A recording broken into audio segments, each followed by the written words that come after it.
Good morning, everyone.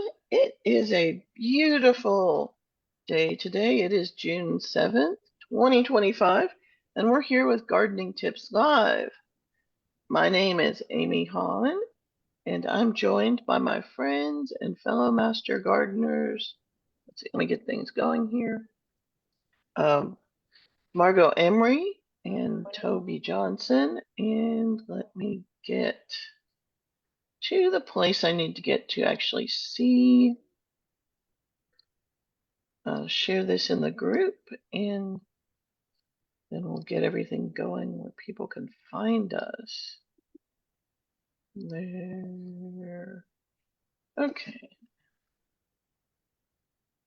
Click into the video, do comment, and see what we post. And that's during the live portion. Well, while we're live, that's what you do. And I just hit share to group. And so that should be popping up in the group. Yep, it And is. I you pinned found it? Yeah. Awesome. Okay. And one thing we're doing recently that's a new thing is you'll be able to find our videos going forward in the Knox County Master Gardener YouTube channel. So if you go there, just look up Knox County Master Gardeners, and there's a Gardening Tips Live 2025 playlist. And so all of our videos, we're going to put them up as soon after the show is done as we can. And so you can watch past shows. There's also a playlist called Gardening Tips Live Highlight, which is older shows that we thought would be worth saving. Um, what is it? Facebook has changed their policy and they're not going to keep our old videos. So we are having to move them over. But we're not going to be able to move all of them. Another thing we want you all to know is we do have a Knox County Master Gardener Instagram. And so you can follow that and find out gardening things that are happening in our area. If you are an Instagram person, I know not everyone is a Facebook person, not everyone's a YouTube person, so now you can connect with Knox County Master Gardeners through Instagram. Um, let's see, so today we've had a pretty dry week, but today and last night it got quite a bit of rain. Um, Margot, you said you had over an inch. I had close to an inch and a half. Okay, that's good. Well, and it's been sort of a long rain. Those soak in really well. Though I did see there's some flood warnings, and we've just been joined by Brian Townsend, who's also a Knox County Master Gardener, and the reason he is sitting in his car is he is actually at Dixie Lee Farmers Market, and so um, and it's probably a pretty slow market because it's raining right now. Yes, it is raining. Yeah, because I can see it. I'm like a mile or so a couple miles from the market, so um, I'm pretty close to it. If it's raining here, it's usually raining there. So Yeah. I would assume the vendors are probably there, but not very many people are coming. It is slow starting off. Yeah. Yep. Well, hopefully that'll clear up and people will be able to get out there. Uh, but it's We good to got see more you. we got more significant rain forecasted for 6 o'clock onward. So we shall Well, see. This wasn't on the radar when I left my house earlier. So, okay. Literally, it was not on the radar. right. Oh, yeah, but hopefully it'll dry up for a little bit so folks can come to the market Yeah. because that really does Yeah. keep people away. Yeah. We got a lot of produce vendors with their produce here this morning. Oh, good. So if Um, I come a little bit late, I'll still be able to get stuff. maybe if you're I'm being honest and say that you want the weather to let up so people come visit. If you come up here too late, you may not have anything. Oh no. So let's keep it raining until you're ready to leave and come over here. No, I want it to clear up so the people who are trying to sell stuff can sell as much as they can, you Yep. know. All right. I got one 'Cause of our people here at the booth. I'm gonna talk to her before I come back in here and join y'all. okay, I am having trouble with, I don't know if it's my Oh, setup. happy I'm going birthday to add an to Jeff. earbud here because Happy birthday to Jeff. I guess to Amy. It is. I was teasing.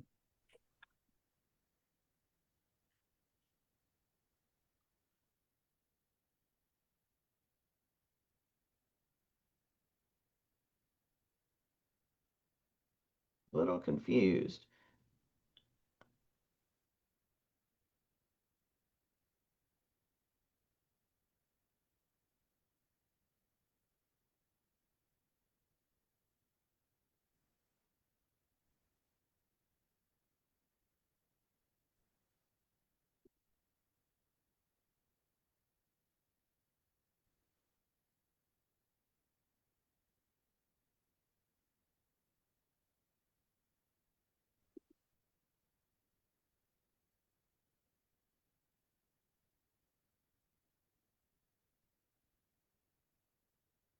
Seems like my crew cannot hear me right now.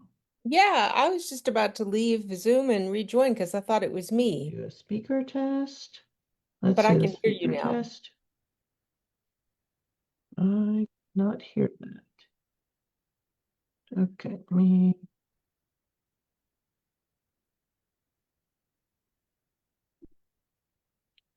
Okay, let me just.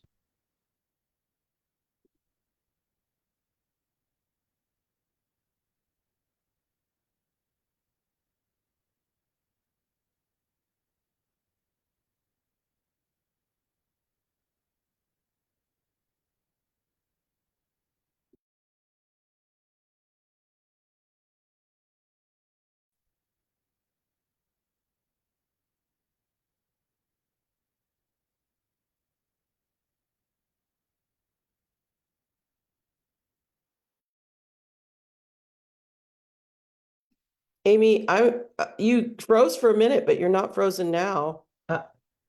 Okay, can you hear me? Yeah, I can hear you. Okay. I don't know what was happening with my headphones and everything. Um, Are you hearing okay? I'm actually not hearing okay. Let me get this. She froze for a little bit, but then she didn't. Margot, are you hearing us okay? I am. Now I'm hearing you. Y'all were or my audio either one was on and off, and then I quit to rejoin to see if that worked better. Okay. It seems like my earbuds are just not connecting well. Uh, I'm not sure it's the earbuds though, Amy.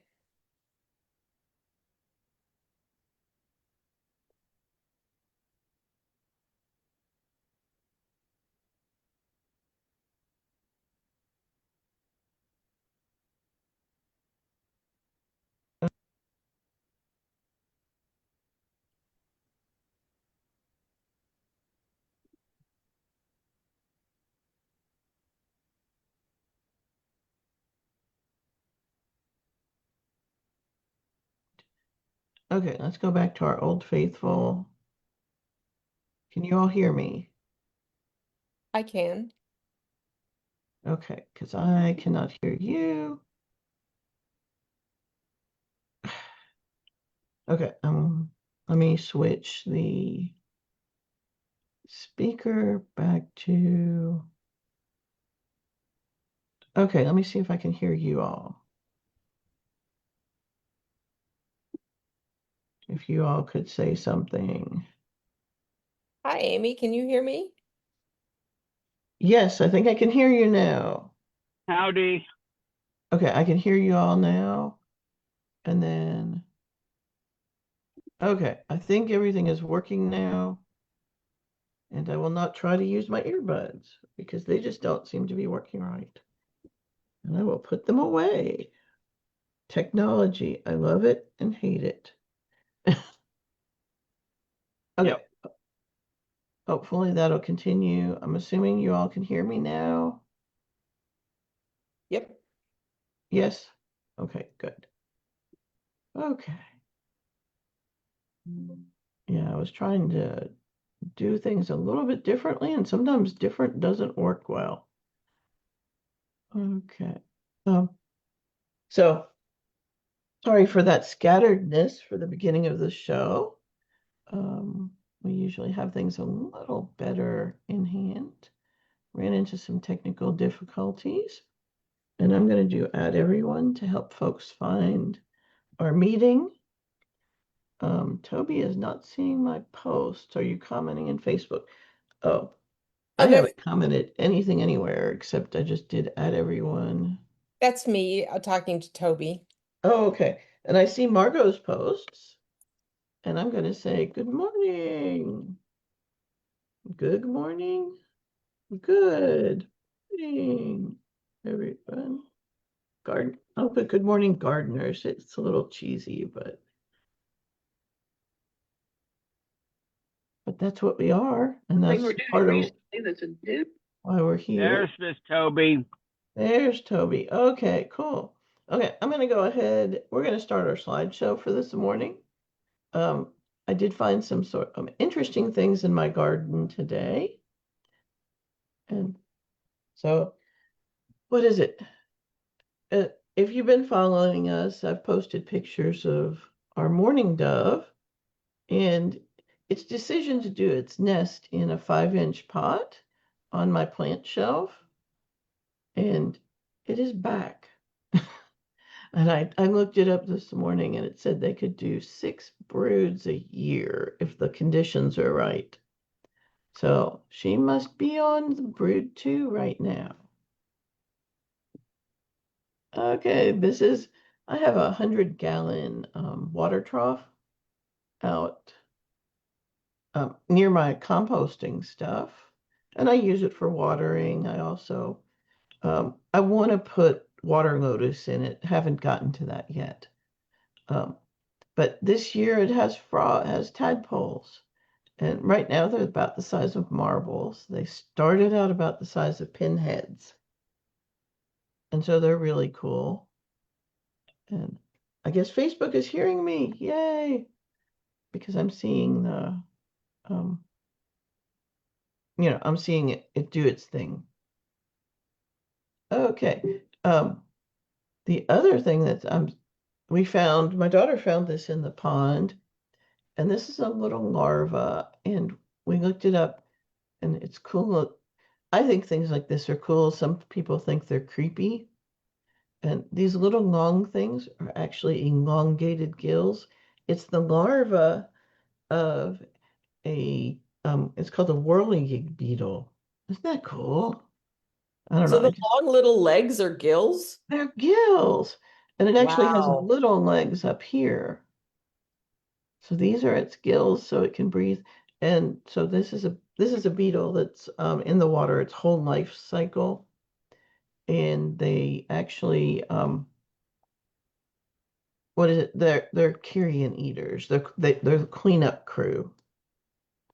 So I guess when I put the mosquito dunks in the pond, they eat the dead mosquito larvae. And I do occasionally, when I have this many tadpoles, I don't need to put mosquito dunks because they eat just about anything they can get that's in the water. So I don't have any mosquito larvae in there right now. But if I do see the little wigglers in the pond, I will treat it with a mosquito dunk. Okay. Uh, my snow peas are coming to the end with the weather, with daytime temperatures in the 80s. This is what they do. Their leaves start turning yellow. And it's not something you're doing wrong as a gardener. It's just that they are a cool season crop. This is a tomato plant, and I thought it was a good opportunity to mention a couple things. I put it in the ground a couple of weeks ago, but I'm starting to see, you can see this leaf that's laying on the ground. It's starting to see some yellowing. That's probably some flea beetle damage. Don't pay attention to the weeds. I will come through and take care of those and get some leaf mulch, shredded leaf mulch on there. Um, Also, if you're going to prune your tomatoes and keep them to a single stalk, do you see this is where the branch goes up, this is where the leaf comes out, and this little guy coming up here is a sucker. And at this stage, when it's pretty small, you can just bend it over and it'll snap and come off really easily. If you want to make more tomato plants of that same variety, you can actually put those in water and it'll make roots very quickly. Let's see. Would want Miss Amy would want to mention all those little hairs on the tomato stalk and stems right there are aerial roots. Right. Yeah, and they're totally normal. And if you expose them to water, or sometimes even if we have really high humidity, they'll actually start making rootlets. And so they'll get sort of a knobbiness on the stems later in the season. But this is a close-up of a tomato flower, and you can see all the hairs just all over it. And so the hairs on the stem, they really quickly will turn into roots if it's put in water. Yep. But this is just a nice little tomato flower. I thought it was pretty. Okay. I've been planting some cucumbers from seed and some cucumbers, beans, and squash. And I do have rabbits who really enjoy the just sprouted seedlings. So I take these, I cut the bottom and top off, and we'll save them through the year. And I plant my cucumber seeds in them. So I put 3 seeds in each one. I should only let 1, maybe 2 in each grow up to maturity. They are spaced a bit of about a foot or two, no, at least 2-3 foot apart. So I should be able to let 2 of them grow in each carton. I also planted some beans, and I'm doing a test. Some of them I protected with the milk cartons, and some of them I just planted. So these are some of the ones I just planted, and they're starting to come up. I will let you know as we go on in the year how this experiment went and if I lose any of the ones that aren't protected to the rabbits. Okay, this is You eat this right here. I'll guide you. Brian's giving some traffic directions, so I'm actually going to mute him for the moment. The other thing I'm going to do is I am going to make Toby a co-host so that she can mute and unmute. Well, ask people to unmute. Okay, so this is a Tabasco plant. I do overwinter some of my peppers. And if you haven't heard us talking about it before, peppers are actually tropical perennial plants. So they'll live for years. And in tropical areas, they actually become like trees. And so this is a Tabasco pepper. I should have taken a picture of the whole plant. I'll try to remember to do that next week. But it's actually starting to flower, where most of the peppers, it's going to be a while before they're actually flowering and fruiting. Blueberries are starting to get ripe. This is one of the rabbit eyes I have. I have several different kinds, some northern high bush and some rabbit eye. And the rabbit eyes are the first ones to fruit. This one has pretty large fruit. And so 1 or 2 fruit in a cluster will get ripe. And then I have another one that is smaller berries. I will tell you the one with the bigger berries is a little sweeter. And I can't tell you the variety because these were given to me without tags on them. I actually went and dug them off from someone who had decided they didn't want them anymore. But with blueberries, it is important to have acid soils and they really do need moisture. So if we have dry summers, they really appreciate being watered. Okay, daylilies are starting to bloom. This is a fancy daylily that I got years ago, and it sort of shows you daylilies can tolerate a lot and still bloom. Um, my plan I had put them in a place that I thought would work out as an edging. It hasn't worked out. And so my plan at this point is to dig them up, put them in containers along with the irises. The irises will go in a different containers and put them in a safe place until I make a decision on what to do with them. I'm doing that with my iris here. I've got these big, Mhm. tall ornamental planters in the front of my house and have iris Yeah, stuck in them. yeah. I mean, one of the things is I don't want to put them all together because I know some of them are more aggressive than others. They grow faster, some Yeah. varieties. And the varieties that grow faster will choke out the ones that are slower. I had that happen before. At my old house, when we moved into the house, there was a beautiful patch of bearded irises, and they were really pretty. They were all solid colors, and there was a lavender, a bright yellow, and a peach that was just really pretty. And over the years, the peach got choked out, and it was actually my favorite of those colors. And so, yeah, so I'm wary about putting them together because I don't want any of them choked out. And that's good practice also if you're establishing an iris bed to Hmm. leave the space between the cultivars so you can rein in a more aggressive grower and not Yeah. lose an Oh, it looks iris. like someone liked something. So I think we have someone listening, watching us.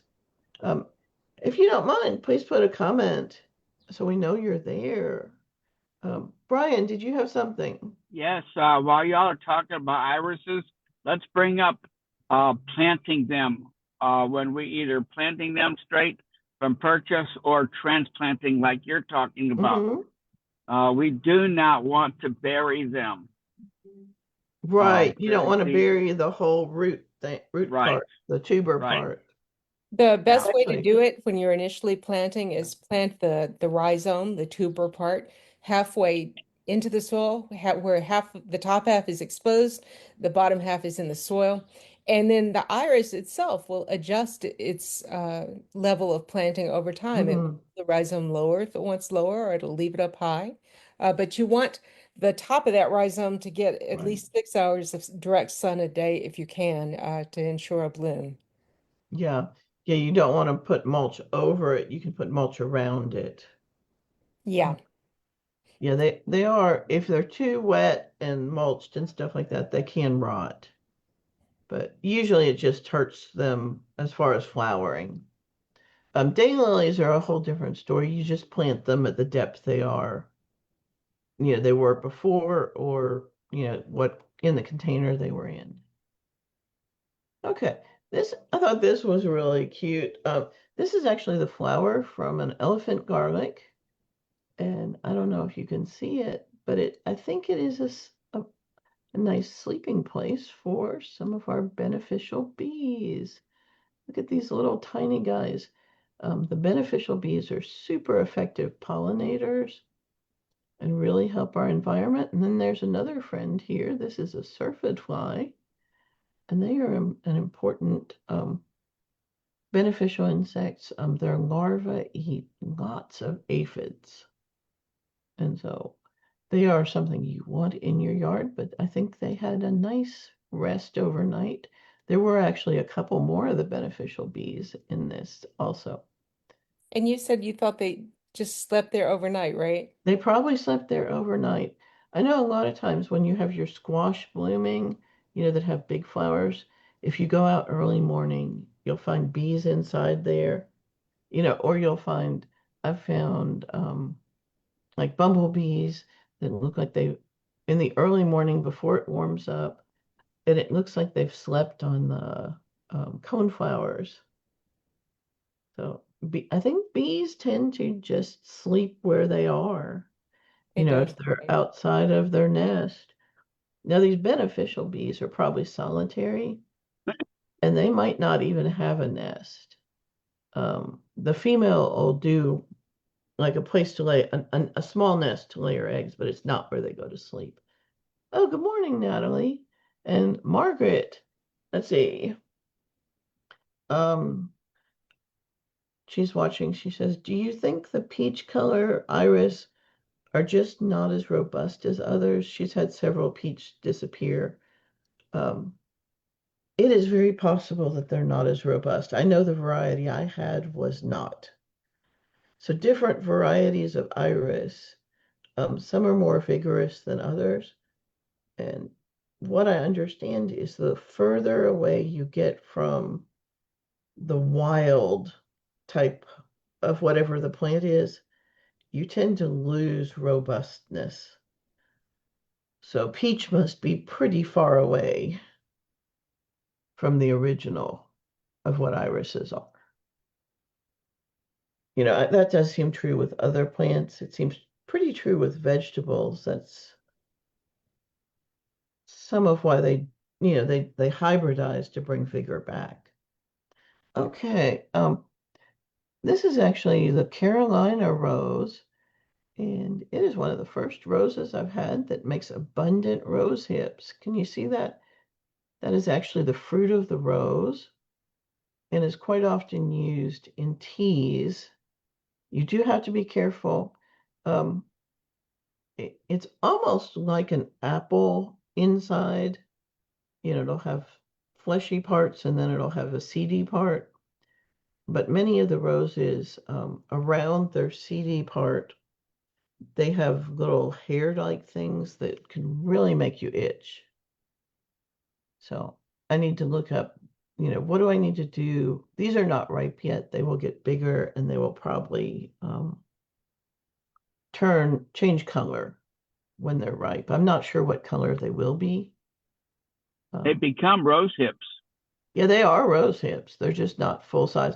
But some rose hips are different colors. Yeah. Some are more orange and some are more red and pink. Yeah. So we'll see what these turn out to be. So, Brian, I'm not giving you the whole rose. I've got to keep some. One of the things I really like to grow personally is I like to grow things that I can make teas out of, or herbal teas. Some people get technical and call them tisanes, which is leaves or fruit or berries or something like that soaked in water to get the flavor out of them. Do you do that with elderberries? I've got lots of elderflowers right now. I Elderflowers. haven't done that with elderberries. I've cooked down elderberries and made a syrup. It's the flowers. I misspoke. It's the flowers that people make tea of and syrup as well. Oh, And okay. they're really fragrant, but I've never had access to that many flowers. come over to my place. We will have high tea. Oh, cool. Lovely. I've actually had elderflower flavored things at, that big store at the I can't. IKEA store. Yeah, because I guess that's a big thing there. Yeah. Okay, and I just had to take a picture of this.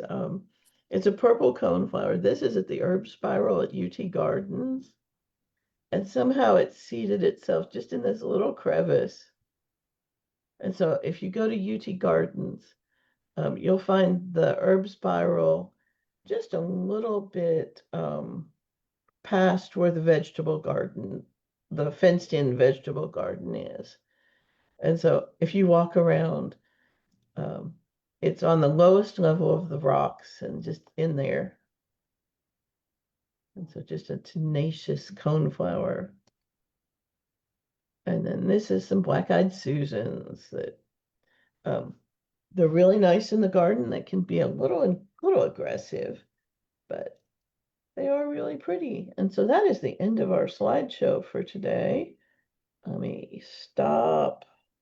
Okay, where's my button to stop sharing? That was a good There we go. slideshow, Amy. We saw all sorts of things. Critters. Yeah. Yep, different stuff today. I mean, it's been a beautiful week to be out in the garden.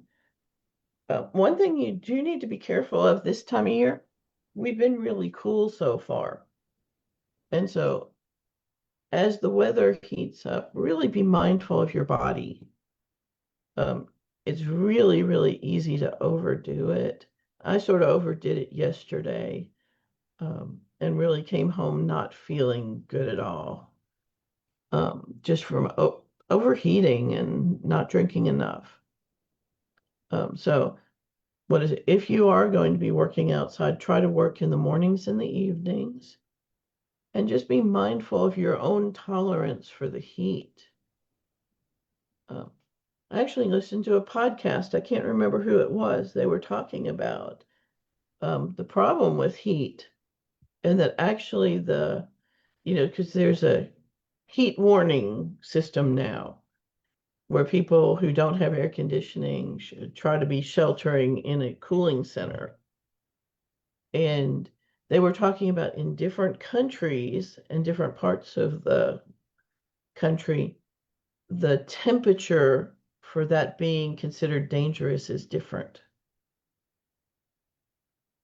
And so it does have to do with what the temperatures have been. And I thought that was really interesting. So you do build a tolerance to being out in the heat.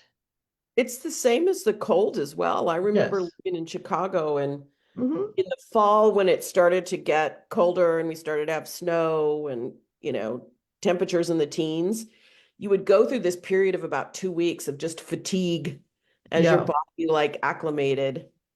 Really right. interesting, yeah. Yeah. I think in general heat tends to be more deadly.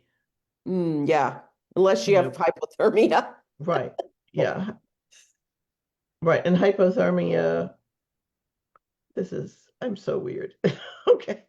In my brain, it's like you're not dead till you're warm and dead, but um, that is what they say.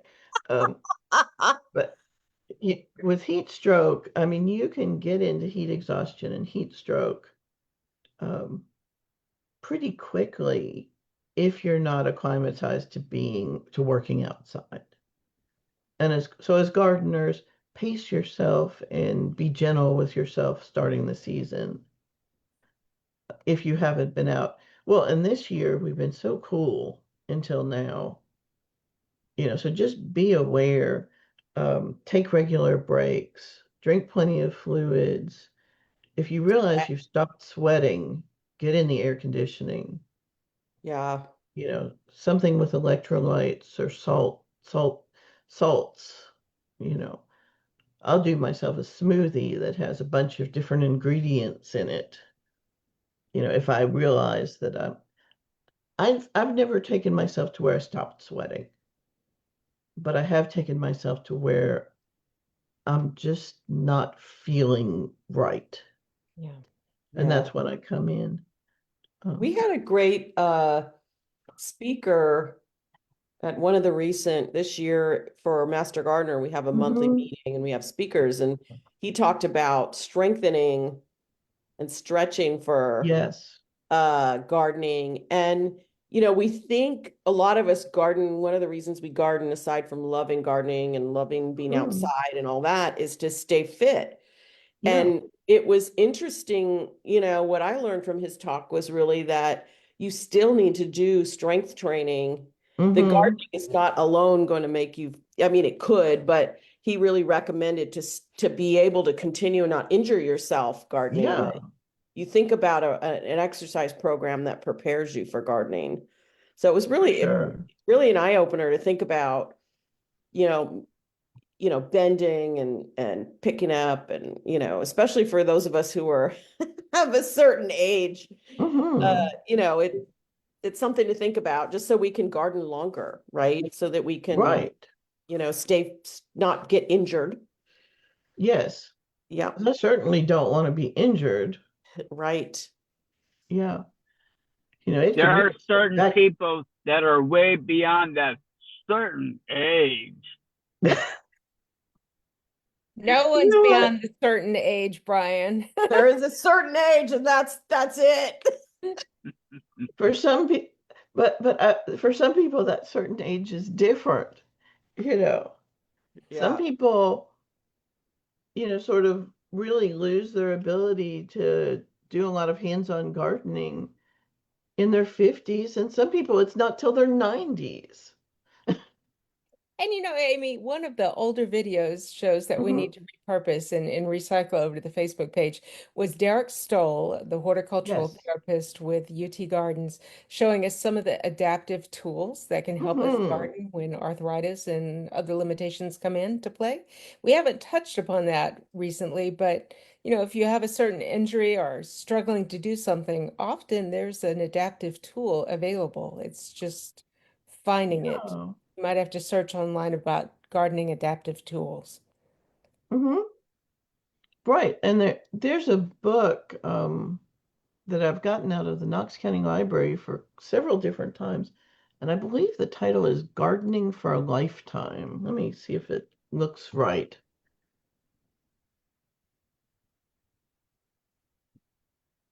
And it gives a lot of really good ideas. Yeah, I'm That's a good pretty thing sure to that read. is the book. And it talks about figuring out how to do things in ways that you can keep gardening for your whole lifetime. And and there's a couple other books that, are along that lines that give you ideas. Yeah, I love it. I wrote Hmm. that title down. I'm going to be hunting that book up. Yeah. Because And how to avoid injury and things like that. it's like anybody can garden with the right tools, right? Hmm. Yeah, it's like I was climbing on that herb spiral, and it is a good 10 feet tall, when you get to the center of it. And, really being aware of my footing and knowing which of the rocks move, because some of the rocks on that thing do wobble.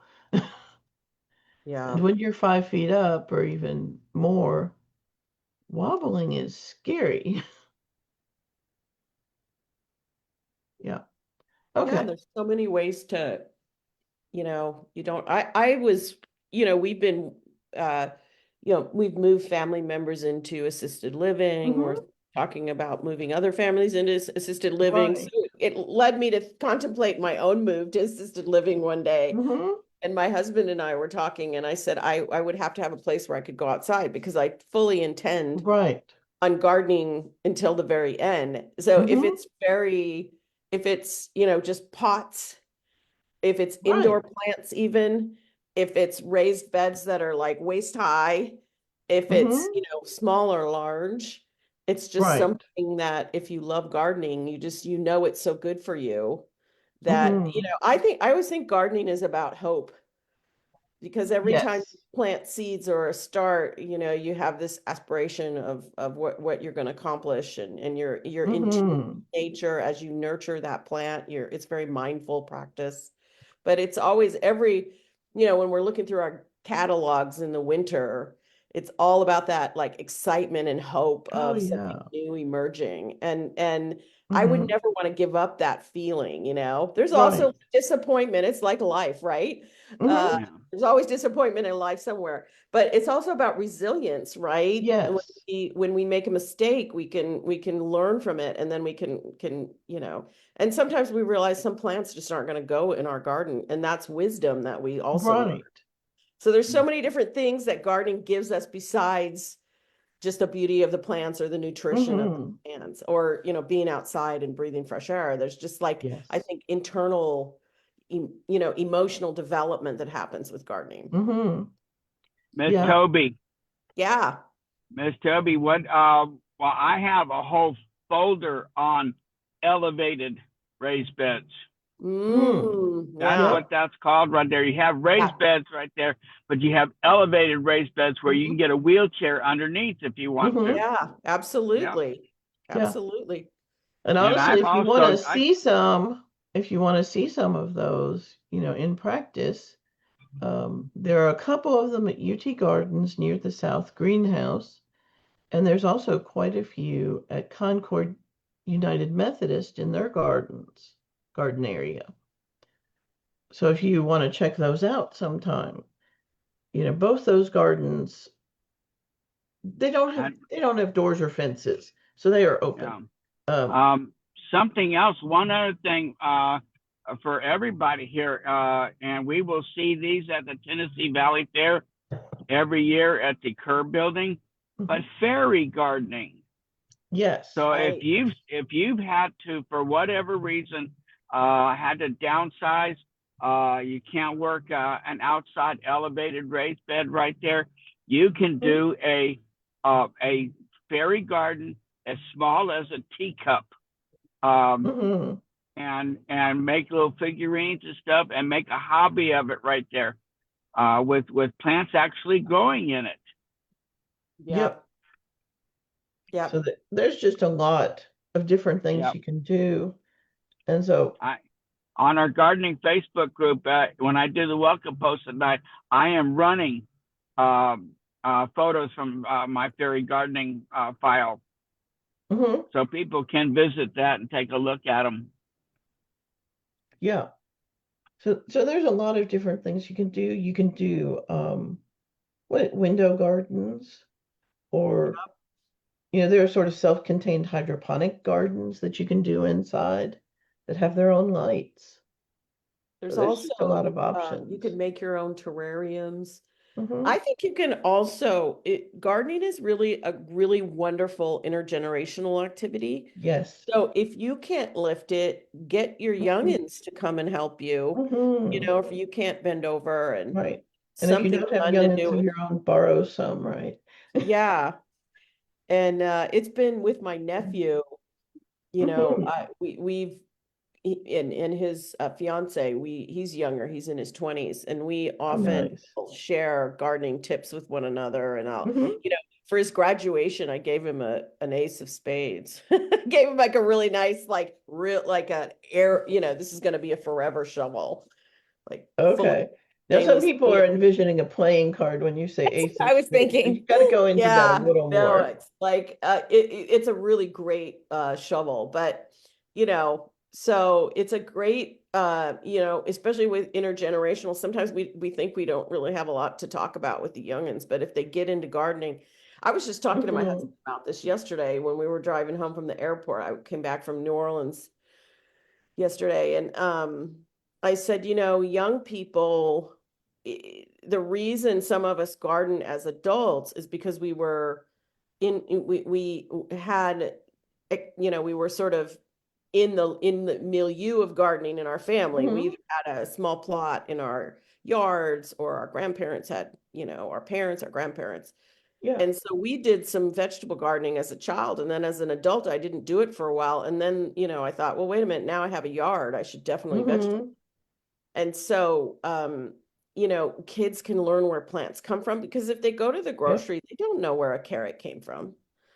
Or Brussels sprouts. They don't know Brussels sprouts grow on like a branch, not that Brussels sprouts grow very well in East Tennessee, but it's a way to help young people really get in touch, and who knows, later on in life, they might remember that time and want to return to it. Now, I got to tell you about, I searched ace of spades, and apparently someone's made a guitar out of a shovel. Because it's a rock song. I think it might be, really, I can't remember. It's probably not called the ace of spades shovel. It's probably called something else, but I call it the ace of spades. But no, it's called the king of spades. This is hilarious. It's called the king of spades, but I always call it the ace of spades. Okay. Post a link, Toby, so we can see it, or share your screen. I'm not going to post the link to this, but I'm going to share this because you guys have got to see this thing.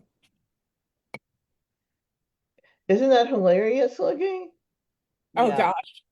It looks heavy is what it looks like. Yeah. Okay. Do you want me to show you what this thing looks like? Yeah, and tell us why it's so great. Okay. Let me I'm going to stop sharing that. But I just thought that was hilarious looking. Let me find an image where I can just show the image. I wonder how it sounds, Amy. I don't know because I didn't turn the sound on. Okay. All right. I'm going to show you. I'm going to share my screen, okay? Yeah. Sure. Hang on a second. This is a very fancy, oh Lord, very fancy shovel. Here, let me just, Mhm. sorry. Okay, can you see that? Yeah, that Yeah. looks like a nice one. Yeah, it's 100% aluminum. Mhm. The company that makes these makes a lot of things. My husband's Oh, given me cool. his Wait, it gift. says steel, not aluminum. Yeah, steel. Steel. Okay. Steel's bit. I was thinking aluminum's a bit weak. No, it's stainless steel. Oh, cool. Yeah. And it has, this one doesn't show, but they have a little cushion and you can put it on either the right side or the left side Oh, to stand nice. it, based if you're right-footed or left-footed. Right, to help Has your this feet. stirrup handle and it's Mm-hmm. short for short people. I'm a short person. And this thing, I'm telling you, it will cut through roots. Oh, It will cut nice. through like hard pan. Mm-hmm. So anyway, I bought it years ago.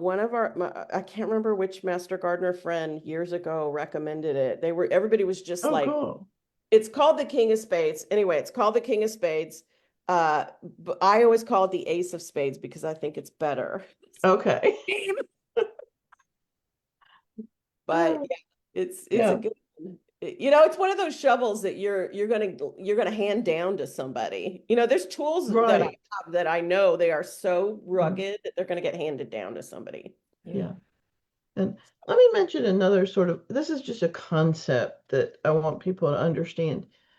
In our group, a lot of times we get, what is the best tomato, to Mm-hmm. plant here, or what is the best apple, or what is the best blueberry? And there's really no single best of any of those. For tomato plants is, what's your situation? What kind of tomatoes do you like? You know, and so there might be, when you narrow it down, there might be a best in there for you, but there's not a single best. With apple trees, you want to make sure for our area, you want something that's resistant to the diseases we have. And you want something that's a long chill hours apple, because we have a lot of chill hours here. And if you don't understand chill hours, it does have to do with having things not blooming before they should, so the fruit doesn't get frozen off. And that's what it means essentially for fruit trees. So for here, we want a lot of chill hours, so fruit trees don't bloom too early. Um, I would also are you mention, meaning to post in our YouTube or Zoom chat, or did oh, you want to? am I? I'm trying to. I should be posting these Yeah, in. you've been posting in the Zoom chat. Have I? Oh Lord, Yes. I've been posting in the wrong Okay. spot I just the realized what whole was going on there. time. Okay, I've got to repost. One of the things I just posted was on Tennessee home vegetable trials. If you do Yes. want to see what is Hmm. what other people are learning from the things they're planting. Right, and there's actually people's comments listed in there, about some of them, and there's vegetable trials that go back for, I think she's been doing, Natalie Baumgardner is the extension vegetable professional who coordinates that. And so there's years of information. And so each year they trial a whole bunch of different vegetables, and I think they've started doing some flowers and some other things. And so there's years of information, and I think there's some charts that make it easy to see across the years. So if you're looking for a little snacker cucumber, there's some really good recommendations. And actually, my favorite snacker cucumber that I grow, I found out about from doing the vegetable trial one year. It was a comparison of what used to be my favorite Diva compared to a newer one called Greenlight. And the Greenlight is so fast. I started to grow it, and I get the seed for it every time I need to. Seed's good for years. I don't have to buy it every year. Okay. Yeah. Um, The other thing is sometimes something you love one year doesn't grow Hmm. well the next year based on the climate, or what happens Right. weather. Like there's a tomato I love, Dr. White Cheese. Yes. It's a orange tomato and it's so good. And some Hmm. years it just doesn't grow well. Huh. Yeah. And Maybe I I'm have doing something my different, favorite flavored tomato is Thornburn's terracotta. And Mm, some year, and it is not well adapted for my area, and I would never tell someone it is the best tomato to plant. But right. I always want to grow a couple plants of it because I really love the flavor. Hmm. But it is not my favorite for actually getting tomatoes to preserve. Yeah. Yeah. It's my least favorite. I don't preserve tomatoes from it. I eat it. I make tomato sandwiches. I make Yeah. BLTs. Yeah, that's true too. Like Yeah. what are you going to do with your Hmm. produce? If you're going to can it, dry it, Yeah. if you're going to eat it fresh. Yeah. I think too, thinking about what time of year, if you're going to be Hmm. vacation in the summer for Right. some time, then you don't want a bunch of, although you can't really control that as well as we'd like to. Yeah. I mean, you could plant, what is it? If you could plant in July, you'd have fruit in the fall. But if Yeah. you're, a snowbird, or I don't know what you call it when you go to Washington for the summer.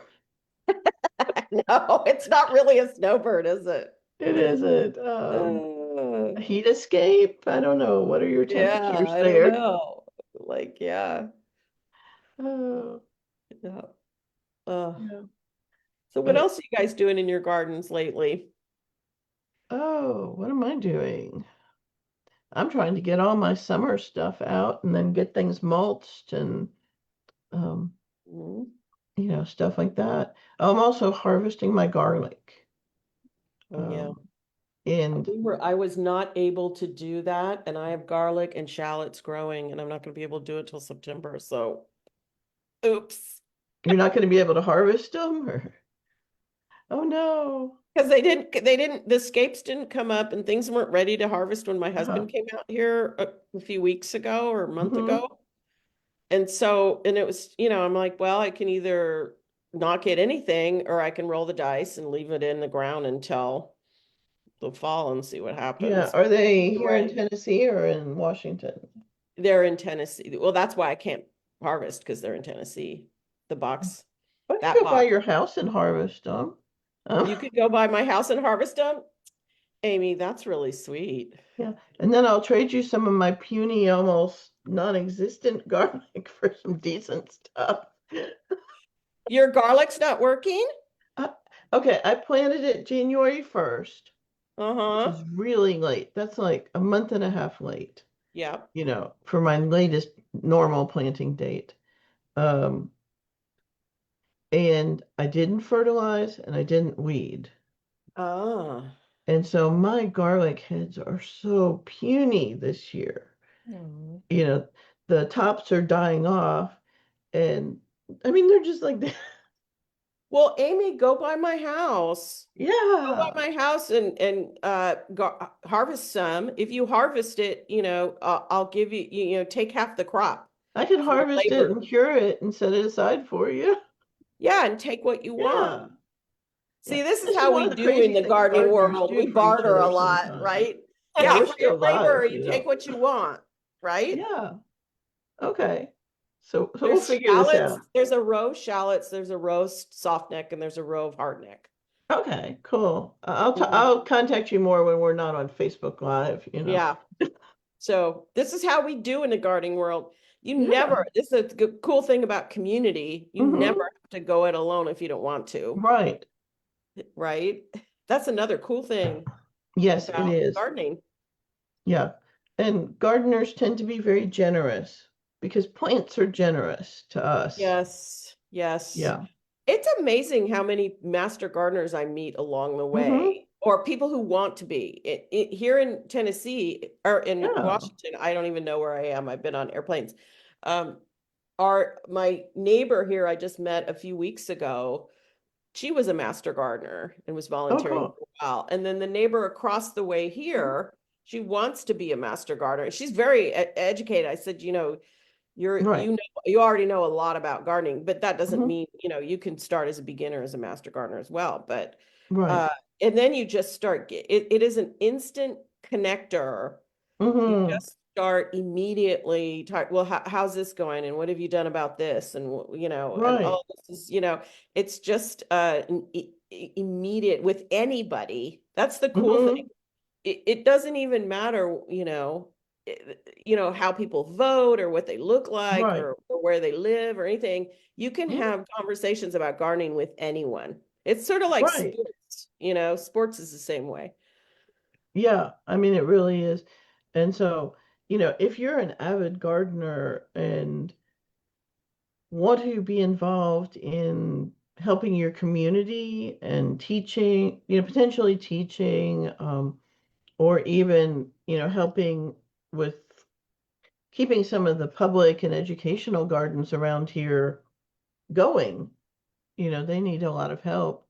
Um, there is the Master Gardener program, the Tennessee Master Gardener program, and it is a great program.